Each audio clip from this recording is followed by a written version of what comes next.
Ram Charan Peddi glimpse mega fans కి నానికి కొత్త కష్టాలు తెచ్చిపెట్టింది. ఇప్పటికే కన్నడ హిందీ సినిమాల క్లాష్ ఉన్నా సరే మొండిగా మార్చికి వస్తానంటూ మొన్నీ మధ్య 1 year to go countdown poster వేసిన నాని ఇప్పుడు అదే వారంలో చరణ్ కూడా రిలీజ్ కి రెడీ అవ్వటంతో నాని ధైర్యం చేస్తాడా లేక అప్పటికి ఈక్వేషన్స్ మారతాయా? నాని కెరియర్ లోని బిగ్గెస్ట్ మూవీగా తెరకెక్కుతోంది పారడైజ్ మూవీ. అందుకే ఈ సినిమాకు సంబంధించి ఫుల్ ఎగ్జైట్ అవుతున్నారు నాని. అందుకే ఇంకా రిలీజ్ కి 1 year ఉన్నా కూడా అప్పుడే కౌంట్ డౌన్ పోస్టర్ వేసి తెగ సంబరపడిపోయారు నాని. అయితే ఇప్పుడు ద పారడైజ్ సినిమా కష్టాల్లో పడింది.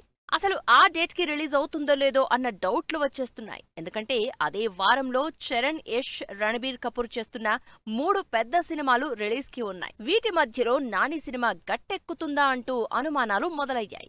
నాని క్రేజీ మేకోవర్ తో తెరకెక్కుతున్న పారడైజ్ అసలు ఎక్స్పెక్ట్ చేయని రేంజ్ లో యాక్షన్ యాడ్ చేసి ఆడియన్స్ కి షాక్ ఇచ్చారు. ఇప్పటి వరకు ఇంత డ్రాస్టిక్ మేకోవర్ చేయని నాని పారడైజ్ లో కెరియర్ లోనే కంప్లీట్ డిఫరెంట్ లుక్ లో సర్ప్రైజ్ చేశారు. అంతేకాదు మార్చి 26న సినిమాని రిలీజ్ చేస్తామంటూ అంతకుముందే డేట్ ఇచ్చిన నాని మొన్నీ మధ్య అదే రోజున ఇంకా సినిమా రిలీజ్ కి 1 year అంటూ కౌంట్ డౌన్ పోస్టర్ కూడా వేశారు. అయితే ఇప్పుడు వారం గ్యాప్ లోనే ఈ 3 పెద్ద సినిమాలు రిలీజ్ అవుతూ ఉండడంతో నాని ముగ్గురు పాన్ ఇండియా స్టార్లతో పోటీకి దిగుతాడా అంటూ చర్చ మొదలైంది. మిగతా వాళ్లు ఇప్పటికే ఉన్నా లేటెస్ట్ గా చరణ్ పెద్ది యాడ్ అవడంతో ఇప్పుడు నాని మరోసారి ఆలోచించుకోవాల్సిన పరిస్థితొచ్చింది. చరణ్, బుచ్చిబాబు కాంబినేషన్ లో తెరకెక్కుతున్న పెద్ది మూవీ మార్చి 27న పాన్ ఇండియా వైడ్ గా రిలీజ్ అవుతోంది. మార్చి 26నే రణబీర్, ఆలియా, వికీ కౌశల్ లీడ్ రోల్స్ లో సంజయ్ లీలా భన్సాలి డైరెక్ట్ చేస్తున్న లవ్ అండ్ వార్ మూవీ మార్చిలో ఈ సీజన్ లోనే రిలీజ్ అవుతోంది.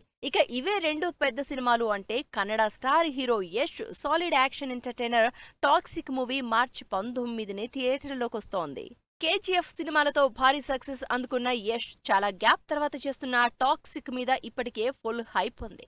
అంతేకాకుండా ఆల్రెడీ టాక్సిక్ ఇప్పటికే ఈ సంవత్సరం నుంచి నెక్స్ట్ ఇయర్ కి రిలీజ్ పోస్ట్ పోన్ చేసుకుంది. సో మళ్లీ టాక్సిక్ పోస్ట్ పోన్ అయ్యే ఛాన్స్ లేదు. ఇలా అటు చరణ్, ఇటు యష్, హిందీ నుంచి రణబీర్, ఆలియా ఈ ముగ్గురి మధ్యలో నాని ధైర్యం చేసి పారడైజ్ ని రిలీజ్ చేస్తాడా లేక ఇంకా సంవత్సరం ఉంది కాబట్టి నెమ్మదిగా సిచ్యువేషన్స్ చూసుకుని అప్పుడు ముందుకు రావడమా వెనక్కి తగ్గడమా ఆలోచిస్తాడా అంటూ సోషల్ మీడియాలో డిస్కషన్స్ జరుగుతున్నాయి.